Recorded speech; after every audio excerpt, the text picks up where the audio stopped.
మన హెబ్రీ పత్రిక 13వ అధ్యాయం మనం పూర్తి చేసుకోబోతున్నాం. హెబ్రీ పత్రిక ప్రారంభం నుండి వచ్చి వాక్యంని విన్నవారు ధన్యులు. మనం ప్రతి వచనంని ఒక్కొక్క వచనంగా మనం ధ్యానించుకొని వచ్చాం. ఈరోజు 15వ వచనం నుండి 25వ వచనం వరకు మనం ధ్యానించబోతున్నాం. దేని వాక్యంలో చదువుదాం. Through him then let us continually offer up a sacrifice of praise to God, that is the fruit of lips that give thanks to his name. చదువుదాం తెలుగులో.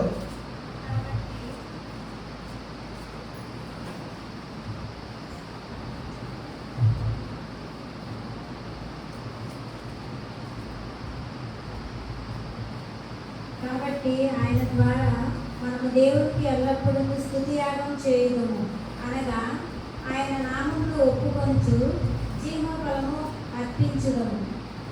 ఆయన నామం అంటే యేసయ్య నామంలో పరలోకపు తండ్రిని స్తుతించడం, పరలోకపు తండ్రికి కృతజ్ఞత తెలియపరచడం. మనం ఏదో చర్చికి వచ్చినప్పుడు మాత్రమే దేవుని స్తుతించడం కాదు, మన ఇంట్లో పని చేస్తున్నప్పుడు స్తుతించవచ్చు, లేదు బయట పనికి వెళ్ళినప్పుడు స్తుతించవచ్చు, దేవునికి కృతజ్ఞత తెలియపరుస్తూ ఉండవచ్చు, హృదయపూర్వకంగా దేవుని ధ్యానిస్తూ ఉండవచ్చు. మనం మన నాలుకతో స్తుతి అర్పణములు చేయాలంట. మన పెదవులతో దేవుని స్తుతించేవారుగా ఉండాలి, దేవుని కీర్తించే ప్రజలుగా ఉండాలి. చూడండి, ప్రతి దినము కూడా దేవుని నామంని హెచ్చిస్తూ ఉండాలి. ప్రతి క్షణం కూడా మన ఎన్నో విషయంలో మనసు పెట్టి పని చేస్తుంటాం. మధ్యలో మనం యేసయ్యని స్తుతించాలి, యేసయ్యని గణపరచాలి, యేసయ్యకి కృతజ్ఞత తెలియపరచాలి.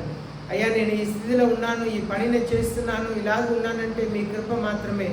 దేవుని మనసారా మనం స్తుతించాలి. 16వ వచనం చదువుదాం. ధర్మమును చేయ మరచిపోకుడి, అట్టి యాగములు దేవునికి ఇష్టమైనది. ఉపకారములు ధర్మము చేయటం మర్చిపోకుడి, అటు యాగము దేవునికి ఇష్టమైనది. చూడండి, మనకున్న వాటి నుండి ఇతరులకు మనం పంచాలి, మనకున్న వాటితో ఇతరులకు సహాయం చేయాలి, మనకు పంచుకునే గుణం ఉండాలి. ఇతరులతో మనల్ని ఎంతగా దేవుడు దీవించారో, మనల్ని దేవుడు దీవించిన వాటి నుండి ఇతరులతో షేర్ చేసే మనసు ఉండాలి, ఇతరులతో పంచుకునే మనసు ఉండాలి. అప్పుడు దేవుని ఆశీర్వాదం మనకు ఉండిద్ది. మనం ఎప్పుడైతే ఇతరులకు ఇస్తున్నామో ధారాళముగా దేవుడు మనకు కూడా ఇస్తుంటారు. ఒక చిన్న పిల్లోడు తన దగ్గర ఉన్న 5 రొట్టెలు 2 చేపలని ఇచ్చారు. దేవుడు 10,000 మందిని పోషించారు. మిగిలిన 12 గంబలు మిగిలిందంట. నిశ్చయంగా తనకు గొప్ప ఆశీర్వాదం ఇచ్చి ఉంటారు. భవిష్య 12 మంది శిష్యుల్ని దాన్ని తీసుకొని ఆ పిల్లోడు ఇంట్లో వెళ్ళి ఇవ్వమని చెప్పి ఉంటారు. ఆయన ఇచ్చింది 5 రొట్టెలు 2 చేపలు మాత్రమే, కానీ గొప్ప ఆశీర్వాదాన్ని పొందుకున్నారు. ఒక పేద విధవరాలు ఆమెకున్న 2 కాసుని అలా తీసి యేసయ్యకి ఇవ్వటం ఇష్టపడింది. ఆమె దగ్గర తర్వాత ఏమీ లేదు, ఆమె దగ్గర ఉన్నదంతా 2 కాసులు మాత్రమే. కానీ దేవునికి ధారాళంగా ఇచ్చే మనసుని కలిగి ఉంది కనుక దేవుడు ఆశీర్వదించారు. అలాగనే కొర్నేలి ఎన్నబడిన శతాధిపతి ఆయన్ని చూస్తుంటే ఆయన కూడా ఇతరులకు ధర్మ కార్యం చేసేవారంట. ఆయన యేసయ్యని నమ్ముకున్న వ్యక్తి కాదు, ఒక యూదుడు కాదు, కానీ ఆయన నిజమైన దేవునికి ప్రార్థన చేసేవారు, ధర్మ కార్యములు చేసేవారు, పేదవాళ్ళకు సహాయం చేసేవారు. యేసయ్య ఆయన ప్రార్థన విన్నారు. పేతురుని వాళ్ళ ఇంటికి పంపించారు. దేవదూతల్ని కొర్నేలి దగ్గర పంపించి పేతురుని పిలవమని చెప్పి దర్శనంలో చెప్పారు. చూడండి, మనం ఇతరులకు సహాయం చేసే మనసు ఉన్నప్పుడు మాత్రమే యేసయ్య ఆశీర్వదిస్తారు. సోమ్రోన్ పట్టణంలో భయంకరమైన కరువు. ఆ కరువు ఉన్న సమయంలో 4 కుష్ఠరోగులు బయట ఉన్నారు. వారు ఊరు బయట ఉండాలి కనుక ఊరు బయట ఉన్నారు. వారు చాలా ఆకలితో ఉన్నారు. ఆ సమయంలో ఒకరోజు రాత్రి వాళ్ళు ఇలా అనుకున్నారంట, మనం ఊరికి వెళ్తే మనల్ని ఉండనీయరు, ఇక్కడ శత్రువుల దగ్గర వెళ్తే మనల్ని చంపేస్తారు కనుక మన శత్రువుల దగ్గర వెళ్ళి ఏదైనా తినటానికి అడుగుతాం, ఇస్తే తింటాం, చంపితే చనిపోతామని చెప్పి వెళ్ళారు. అక్కడ వెళ్ళి చూస్తే శత్రువులు ఎవ్వరు లేరు. దారి అంతా కూడా బట్టలు గట్కం అంతా పడి ఉన్నాయి. ఏ గూడారంలో కూడా ఎవరు లేరు. వాళ్ళు సమృద్ధిగా తిన్నారంట. తిన్న తర్వాత తీసుకెళ్ళి దాచిపెట్టారంట. దాచిపెట్టిన తర్వాత వాళ్ళు ఒకరితో ఒకరు ఇలా చెప్పుకున్నారంట, this day of good news. ఇది మంచి శుభవార్త చెప్పే దినం. కనుక మనం చేసినది what we are doing is not correct, మనం చేసినది సరి అయిన పని కాదని చెప్పి అక్కడ వెళ్ళి కోటలో ఉన్న వారికి తెలియపరిచారు, రాజగృహంలో తెలియపరిచారు. గొప్ప ఆశీర్వాదంని సొమ్రోన్ పట్టణంలో ప్రజలు అనుభవించారు. మనకున్న వాటిని ఇతరులతో షేర్ చేయాలి, ఇతరులతో పంచుకోవాలి. చూడండి, మనం ప్రతిదినం కూడా స్తుతించే నాలుకని కలిగి ఉండాలి. అదే ఇక్కడ మనం చూస్తున్నాం, స్తుతించటం, ఇతరులకు సహాయం చేయటం. కొర్నేలి కూడా ప్రతిదినం కూడా దేవునికి ప్రార్థన చేసేవారంట, కుటుంబంతో ప్రార్థన చేసేవారంట. కానీ యేసయ్య నామములో ప్రార్థన చేసేవారు కాదు. కానీ యేసయ్య ఆయన్ని కనికరించారని మనం చూస్తున్నాం. మన జీవితంలో యేసయ్యని స్తుతించాలి. ఎరిగో పట్టణం చుట్టూ ప్రజలు, ఇశ్రాయేల్ ప్రజలు రోజుకు ఒక పర్యాయం 6 రోజులు నడిచారు. 7వ రోజు 7 పర్యాయం నడిచారు. దేవుని స్తుతించుకుంటా వస్తున్నారు. దేవుడు గొప్ప కార్యం చేశారు. ఎరిగో పట్టణం తనకు తాను కూలిపోయిందంట. అనగా దేవుని స్తుతించగా స్తుతించగా మనలో ఉన్న భారం అంతా తొలగిపోతుంది. లేకపోతే మనం ఇప్పుడు కూడా సనుకుంటా ఉంటాం. మర్మరింగ్ స్పిరిట్ అంటారు. సనుకుంటా ఉంటాం. దేవుని స్తుతించగా స్తుతించగా స్తుతించగా మనలో హృదయంలో ఉన్న భారం అంతా తొలగిపోతుంది. మనలో ఎన్నో భారం ఉంది, వేదన ఉన్నది. కానీ ఆ వేదనల మధ్యలో, భారంలో మధ్యలో దేవుని మనసారా స్తుతించాలి. ఇతరులతో పంచుకునే మనస్సుని కూడా మనం కలిగి ఉండాలి. 17వ వచనంలో చదువుదాం. 17వ, నీ పైన నాయకులుగా ఉన్నవారు లెక్క అప్పచెప్పవలసిన వారి వలె మీ ఆత్మని కాయిచున్నారు. వారి దుఃఖముతో ఆ పని చేసిన ఎడల నీకు నిష్ప్రయోజనం కనుక దుఃఖముతో కాక ఆనందముతో చేయనట్లు వారి మాట విని వారికి లోబడి ఉండడి. చూడండి, దేవుని వాక్యంని మీరు వింటున్నారు. మీ అందరి పక్షమున మేము దేవునికి లెక్క చెప్పాలి. ప్రతి ఒక్కరి పట్ల దేవునికి లెక్క చెప్పాలి. ప్రతి ఒక్కరుని బట్టి దేవుడు మమ్మల్ని లెక్క అడుగుతారు. మేము లెక్క చెప్తప్పుడు ఆనందముతో దేవునికి లెక్క చెప్పాలి. మీకు సేవ చేసేటప్పుడు సేవకులుగా మేము ఆనందముతో మీకు సేవ చేయాలి. దుఃఖ మనసుతో మేము మిమ్మల్ని బట్టి దుఃఖిస్తా మేము దేవుని వాక్యం పంచకూడదు. దేవుని స్థానంలో నిలబడినప్పుడు, దేవుని సేవ చేసినప్పుడు మీ ప్రతి ఒక్కరిని బట్టి దేవుని సేవకులంగా మేము సంతోషపడాలి. కారణం ఏంటంటే మీ గురించి లెక్క అప్పగించాలి దేవునికి. దానికే మీరు దేవుని సన్నిధికి రాకపోయినా మీకు ఫోన్ చేసి రండి అని పిలవటం, మీరు రాకపోయినా మిమ్మల్ని ఎందుకు రాలేదని అడగటం. ఎందుకంటే దేవునికి లెక్క చెప్పాలి. మేము దేవునికి లెక్క చెప్పాలి. మీరు దేవుని సేవకులకి లోబడమని చెప్తుంది. Obey your leaders and submit them. వాళ్ళకి లోబడండి, మిమ్మల్ని మీరు సమర్పించుకొనడి అని దేవుని వాక్యం సెలవిస్తుంది. తగ్గించుకునే మనసు ఉండాలి, లోబడే మనసు ఉండాలి, దేవుని వాక్యంని గౌరవించే మనసు ఉండాలి. For they keep watch over your souls as those who will give account. మీ ఆత్మకు లెక్క అప్పగించేవారు కనుక మీ ఆత్మని కాయిచున్నాను. మీరు ఆత్మలో బలమైన క్రైస్తవులుగా ఉండాలి. మీకు వచ్చే శోధనలో, కష్టంలో దేవుని కొరకు నిలబడాలి. యేసయ్యని ఎట్టి పరిస్థితుల్లో కూడా విడిచిపెట్టని క్రైస్తవులుగా ఉండాలని మీ కొరకు ప్రార్థన చేస్తున్నాను. Let them do this with Joy, not with grief. బాధతో సేవ చేయకూడదు. ఎంతోమంది సేవకులైన వారిని బాధ పెడతా ఉంటారు, ఏదో ఒక రీతిలో బాధ పెడతా ఉంటారు. మీరు బాధ పెట్టడం వాక్యం చెప్తుంది, for this would be unprofitable to you, unprofitable for you. మీకు దానివల్ల ప్రయోజనమే లేదు. సేవకుల్ని దుఃఖపరిచి మీరు లాభం ఏమీ పొందలేరు. సేవకుల్ని బాధ పెట్టి మీరు ఏ లాభం కూడా పొందుకోలేరు. దానికున్న పరిణామం వేరుగా ఉంటుంది. కనుక సేవకుల్ని ఎన్నడూ కూడా దుఃఖ పెట్టకూడదు. యేసయ్యని దుఃఖ పెట్టకూడదు, సేవకుల్ని దుఃఖ పెట్టకూడదు. యేసయ్య చెప్పారు, ఈ చిన్నవారిలో ఎవరిని మీరు చేర్చుకుంటున్నారో మీరు నన్ను చేర్చుకుంటున్నారు, నన్ను చేర్చుకుంటున్న వారు నన్ను పంపిన వారిని చేర్చుకుంటున్నారు అన్నారు. తీర్పు దినంలో గొర్రెల్ని కుడివైపున మేకల్ని ఎడవైపున వేరు చేసినట్లుగా నీతిమంతుల్ని అనీతిమంతుల్ని వేరు చేసి వారి దగ్గర మత్తయి రాసిన 25వ అధ్యాయంలో చెప్తున్నారు, ఈ చిన్నవారిలో ఏదైతే వీరికి చేశారో అది నాకు చేశారు అంటున్నారు.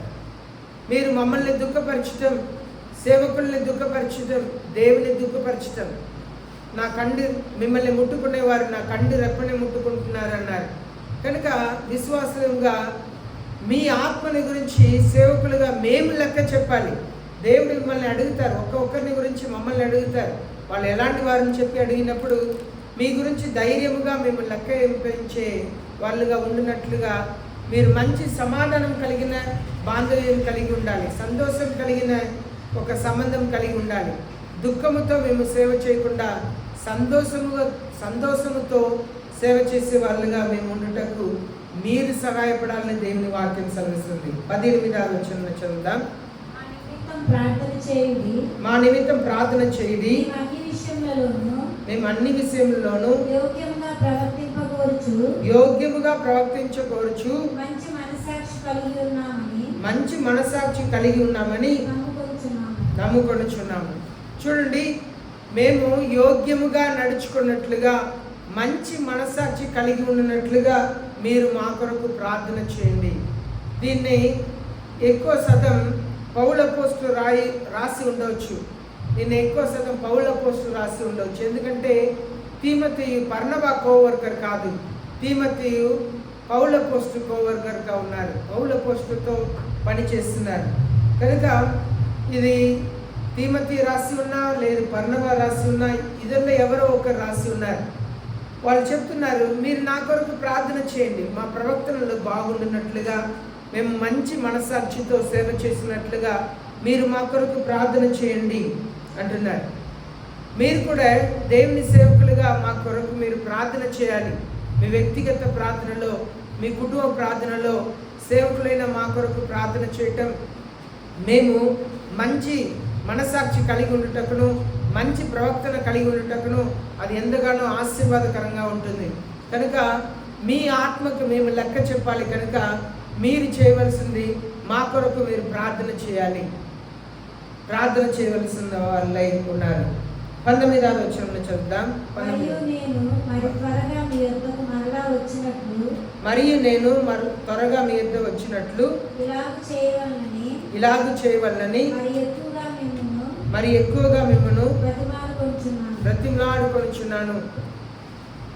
దీన్ని రాసిన పౌల్ గారు బ్రతిమలాడుచున్నారంట. ఎందుకు? నా కొరకు ప్రార్థన చేయండి, నేను తిరిగి వచ్చే వరకు నా కొరకు ప్రార్థన చేయండి. ఎందుకంటే సేవకుని ఉన్న కష్టం మీకు అర్థం కాకపోవచ్చు. నాకు వీలైతే ఎప్పుడైనా ఒక మంచి పిక్చర్ని నేను మీకు చూపిస్తాను.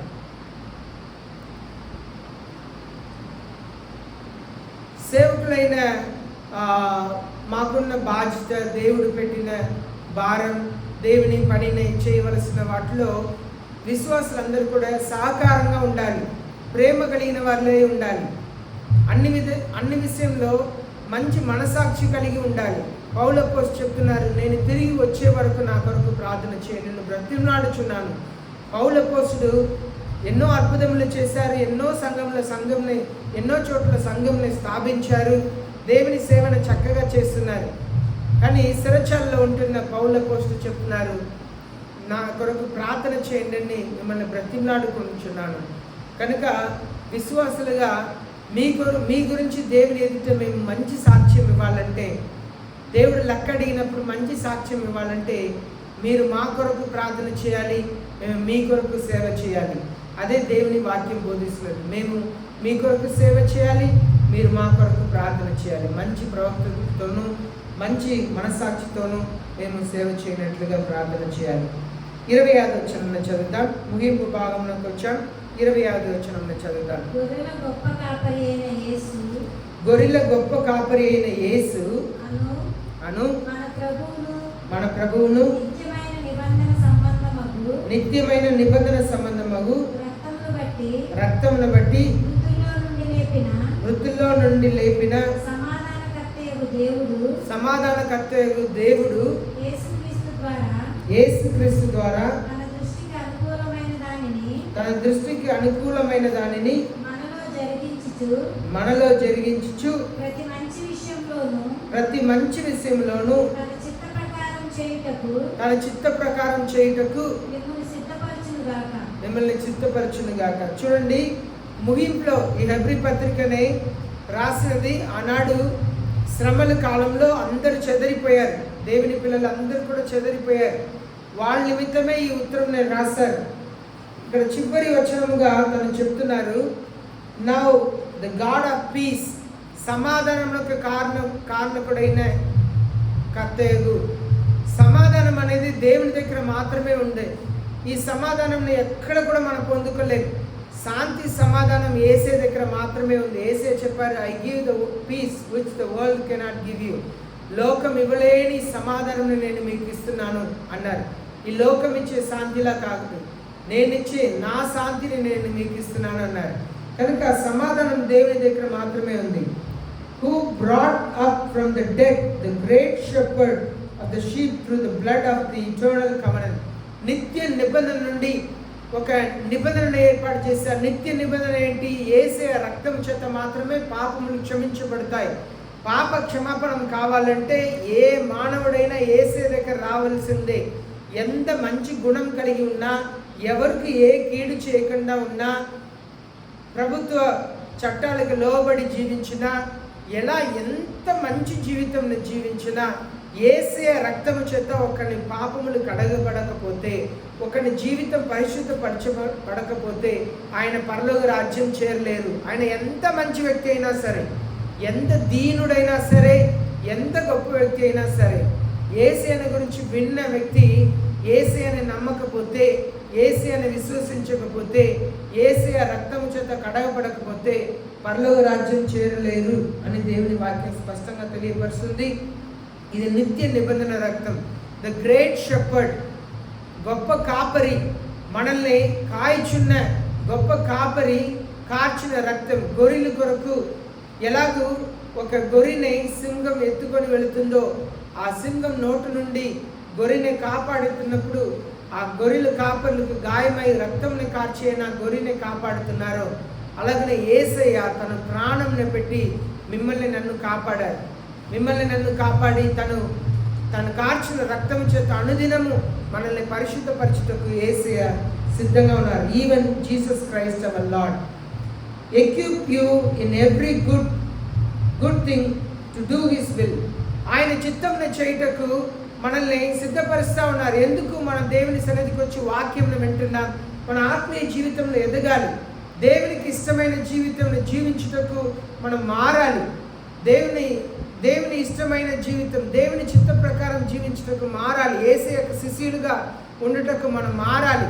మన జీవితంలో ఎక్కడెక్కడ దేవునికి అయిష్టమైన కార్యం జీవిస్తున్నామో అదంతా కూడా మార్చుకున్నట్టుకు మన జీవితంలో ప్రేయర్ చేయాలి. Working in us that which is pleasing in his sight.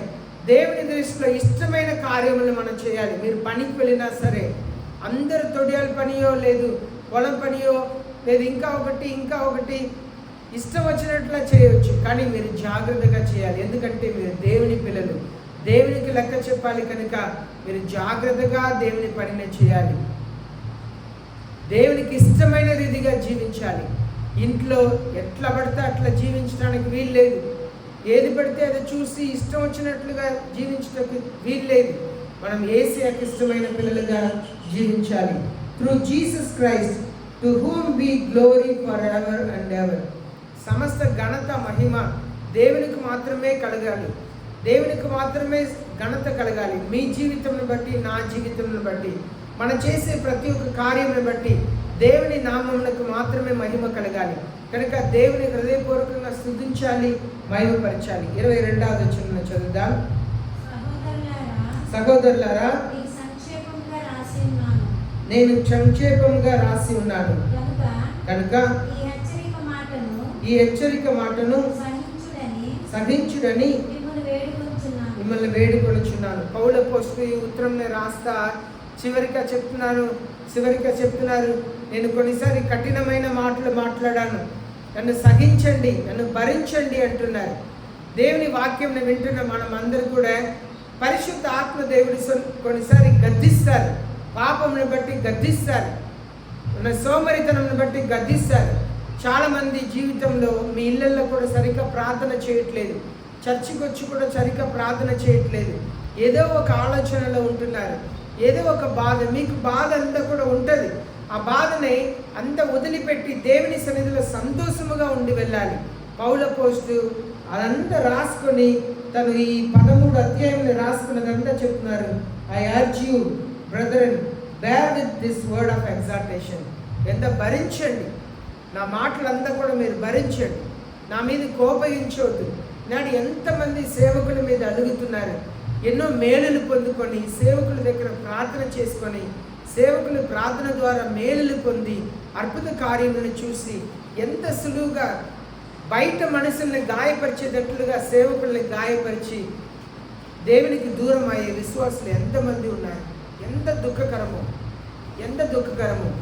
బయట మనుషుల్ని గాయపరిచేటట్లుగా సేవకుల్ని గాయపరిచి, అయ్యో నేను ఇన్ని మేలు పొందానే, సేవకుల దగ్గర ఇన్ని మేలులు పొందానే, నేను ఇలా ఈ కార్యం చేయగలుగుతాను, కొంచెం మాత్రం కూడా ఆలోచన చేయకుండా గాయపరిచే స్వభావం. పౌలు అపోస్తలుడు చెప్తున్నారు, ఈ మాటలంతా విన్న మీరు భరించండి. For I have written to you briefly, నేను కొన్ని మాటలే రాశాను కానీ ఇదంతా భరించండి అన్నారు. భరించే స్వభావం ఉండాలి. మేలు పొందిన వారి దగ్గర కీడు చేయకూడదు, మేలు పొందిన వారికి కీడు చేయకూడదు. మనం ఆశీర్వాదకరంగా ఉండాలి కానీ ఆశీర్వాదం లేని క్రైస్తవులుగా మనం ఉండకూడదు. అదే ఈ చివరి 15వ వచనం నుండి సేవకుల పట్ల ఎలా ఉండాలి. గాడ్ ప్లీజింగ్ సాక్రిఫైస్, దేవునికి ఇష్టకరమైన సాక్రిఫైస్ అంటే ఏంటి, ఆ సేవకుల పట్ల ఎలా ఉండాలి, చివరిగా దేవుని ఆశీర్వాదం ఎవరికి ఎలా వస్తుంది అని చెప్పి చూస్తున్నాం. 23వ వచనం చదువుదాం. మన సహోదరుడైన తిమోతికి విడుదల కలిగినని తెలుసుకొనుడి. అతడు శీఘ్రముగా వచ్చిన ఎడల అతనితో కూడా వచ్చి మిమ్మల్ని చూస్తాను. ఇప్పుడు పౌలు వేరే చోట్ల ఉన్నారు, తిమోతి చెరచాల నుండి విడుదల పొందారంట. చూడండి, సేవకులు యేసుని ప్రకటించి వారిని శిష్యులుగా మార్చి పరలోకం చేర్చుటకు ఎంతోమంది చెరచాలలో ఉన్నారు, ఎన్నో అవమానాలు, ఎన్నో నిందలు ఎంత పొందితేనే కానీ విశ్వాసుల్ని స్థిరంగా నిలబెట్టి దేవుని చేతికి అప్పగించలేము. మనకు అవమానములు, నిందలు, కష్టములు, బాధలు రావాలి. అదంతా భరించుకుంటా దేవుని సేవన చేయాలి. మన దేవుని సేవ చేసేటప్పుడు కష్టములు వస్తాయి. తిమోతి చెరచాల నుండి విడిపించబడ్డారంట. తిమోతి నా దగ్గర చెరచాల నుండి విడిపించబడిన తిమోతి నా దగ్గర వస్తారు, నా దగ్గర వచ్చినప్పుడు నేను మిమ్మల్ని వచ్చి కలుస్తాను అంటున్నారు. ఇది అక్కడక్కడ చెదిరిపోయి ఉన్న యూదులకు రాసినది కనుక ఆ యూదులందరినీ కూడా కలవాలనేది కూడా ఆశ, దేవుడు ఆశనే. దానికే ఈ ఉత్తరంలో ఒకవేళ బర్నబా రాసి ఉండవచ్చు అని చెప్పి అనుకున్నారు. ఎందుకంటే బర్నబా యూదుల మధ్యలో సేవ చేస్తున్నారు, పౌలు అపోస్తలుడు గ్రీకుల మధ్యలో సేవ చేస్తున్నారు, అన్ని జనుల మధ్యలో సేవ చేస్తున్నారు. కనుక తిమోతి అయితే పౌలు దగ్గరనే సేవ చేశారు కనుక పౌలు రాసిన ఉత్తరంగానే ఉండటానికి చాలా వరకు అవకాశం ఉన్నది. చివరికి 24-25 వచనాలు చదువుదాం. నీ పైన నాయకులైన వారందరికీ పరిశుద్ధులందరికీ నా వందనములు చెప్పుడి. ఇటలీ వారు మీకు వందనములు చెప్తున్నారు. ఇది ఇటలీ పట్టణం నుండి రాస్తున్నారు, అనగా రోమా చెరచాలలో ఉండి వీటిని రాస్తున్నాడు. ఇటలీ పట్టణం నుండి ఈ ఉత్తరంని రాస్తున్నారు. మీ పైన నాయకులుగా ఉన్న వారందరికీ కూడా శుభములు పలుకుడి. Grace be with you all. దేవుని కృప మీ అందరికీ ఉండదుగాక అంటున్నారు.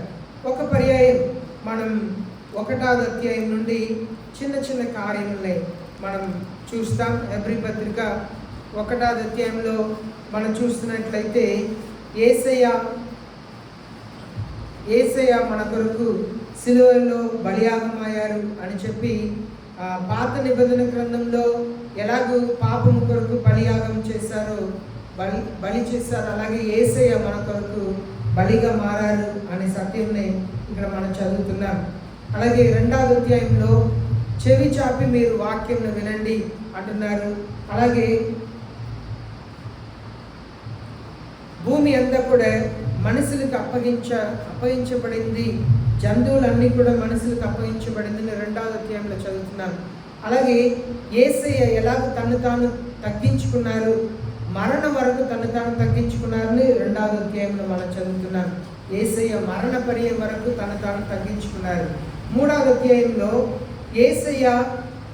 యేసయ్య గొప్ప యాజకుడుగా మన కొరకు ఎలాగ ప్రార్థన చేశారు. The builder of all things is God. మనకు అన్నిటినీ కూడా యేసయ్య మన కొరకు ప్రార్థన చేసి గొప్ప కార్యం చేశారు. అలాగనే ద పెరిల్ ఆఫ్ అన్బిలీఫ్, మనకు అవిశ్వాసం కలిగినప్పుడు దేవుని మీద ఎలా నమ్మిక ఉంచాలని 3వ అధ్యాయంలో మనం ధ్యానించుకున్నాం.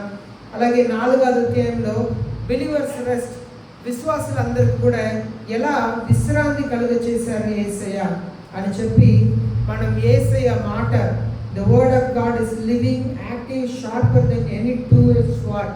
ఇక్కడ అంతా కూడా విశ్వాసులకి విశ్రాంతి దేవుని వాక్యం ద్వారానే దొరుకుతుందని మనం నేర్చుకున్నాం. 5వ అధ్యాయంలో ద పర్ఫెక్ట్ హై ప్రీస్ట్, పరిపూర్ణమైన ప్రధాన యాజకుడిని గురించి మనం నేర్చుకున్నాం. 6వ అధ్యాయంలో మనం పడిపోవటకు ఎన్నో అవకాశాలు ఉన్నాయి, మనల్ని నిలబెట్టేది క్రీస్తు మాత్రమే. పడిపోయిన వారు మరలా క్రీస్తులో నిలబెట్టటకు, వాళ్ళు స్థిరంగా ఉండటకు అది చాలా కష్టకరమైన కార్యం, కానీ క్రీస్తు మాత్రమే అది చేయగలుగుతారని 6వ అధ్యాయంలో మనం నేర్చుకున్నాం. 7వ అధ్యాయంలో మల్కీసెదెక్ వర్షలో యేసయ్య వచ్చి మన కొరకు తను యాజకుడుగా తను చేసిన సేవని గురించి 7వ అధ్యాయంలో మనం ధ్యానించాం. 8వ అధ్యాయంలో బెటర్ మినిస్ట్రీ, పాత మల్కీసెదెక్ చేసిన పరిచర్య కంటే యేసయ్య ఈ లోకంలో మీ కొరకు నా కొరకు చేసిన సేవ గొప్పదని మనం నేర్చుకున్నాం. అలాగే 9వ అధ్యాయంలో ద ఓల్డ్ అండ్ న్యూ, పాత నిబంధనలు కొత్త నిబంధన గురించి 9వ అధ్యాయంలో మనం ధ్యానించుకున్నాం. 10వ అధ్యాయంలో one sacrifice of Christ is sufficient, Yesayya ఒక్క సాక్రిఫైస్, యేసయ్య సమర్పించుకున్న బలియాగం ఒక్కటి సరిపోతుంది అని న్యూ అండ్ లివింగ్ వే, కొత్త మార్గమున యేసయ్య మీ కొరకు నా కొరకు ఏర్పాటు చేశారు అనే దాన్ని నేర్చుకున్నాం. అలాగే క్రైస్ట్ ఆర్ జడ్జ్మెంట్, యేసయ్య లేకపోతే తీర్పు, ఈ రెండిట్లో ఏదో ఒకటిలో మానవులందరూ కూడా పాలు పొందాలని మనం నేర్చుకున్నాం.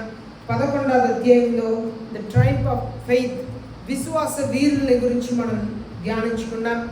12వ వచనంలో జీసస్ ద ఎగ్జాంపుల్, యేసయ్య మనకు మాదిరిగా ఉన్నారని మనం నేర్చుకున్నాం. అలాగే ఫాదర్స్ డిసిప్లిన్, ఒక తండ్రి పిల్లల్ని ఎలా శిక్షించి సరిచేస్తున్నారని 12వ అధ్యాయంలో నేర్చుకున్నాం.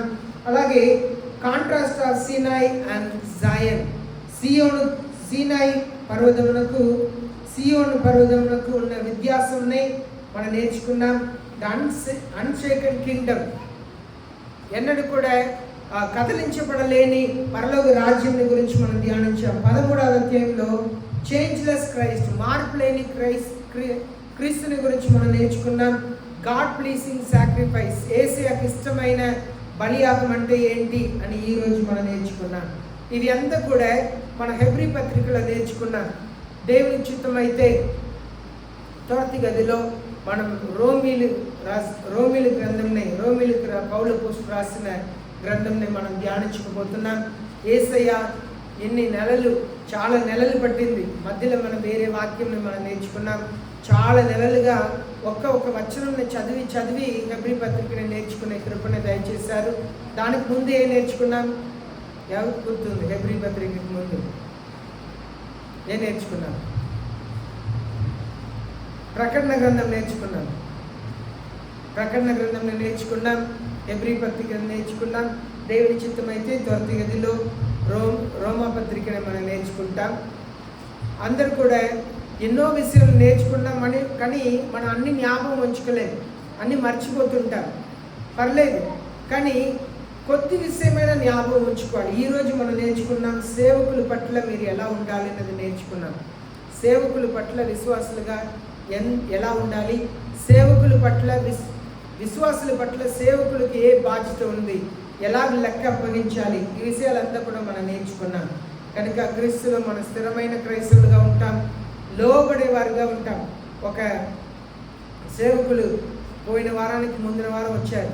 వాళ్ళు వచ్చి అడిగారు, విశ్వాసులకు మీకు మధ్యలో సంబంధం ఉంటుందా, వాళ్ళు వచ్చి మాట్లాడతారా, వచ్చి వెళుతుంటారా అన్నారు.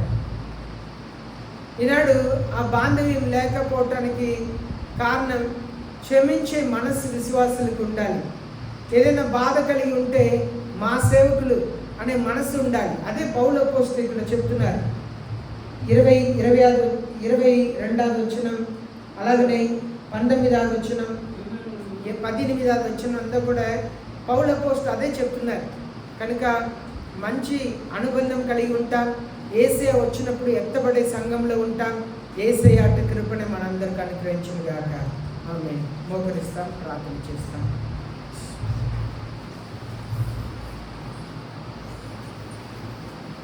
అందరూ కూడా మోకరిస్తాం, ప్రార్థన చేస్తాం.